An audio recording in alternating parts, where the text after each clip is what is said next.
माझ्यासारखं कोणाकोणाला असं होतं की गावाकडून आल्यावरती परत आपल्या रुटीनच्या लाईफमध्ये ॲडजस्ट व्हायला वेळ लागतो. मला तर भयंकर त्रास होतो दोन्ही गोष्टी बॅलन्स आउट करायला. का तर गावाकडं कसं निवांत रिलॅक्स चिल लाईफ असते, पण तेच आपल्या वापस सिटीमध्ये आल्यावरती पळापळ सुरू होते.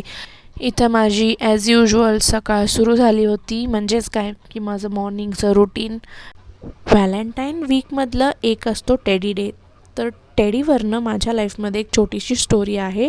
जेव्हा फर्स्ट टाईम आनंदनी माझ्यासाठी काही एफर्ट्स घेतले आणि सरप्राईज दिलं होतं. त्यांनी ना मोठासा टेडी परचेस केला होता. त्याच्यावरती माझा फेवरेट त्याचा जो शर्ट आहे तो घातला होता आणि त्यांनी इकडून बसला पाठवून माझ्या गावाकडं पाठवलं होतं.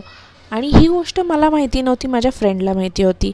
पण जेव्हा हे गावाकडं म्हणजे आमच्या गावाला पोचलं तेव्हा हे पिकअप करायला मला आणि तिला जावं लागलं. एवढं हेवी बॉक्स होता, पण मला माहिती नव्हतं की हे आनंदकडनं आहे.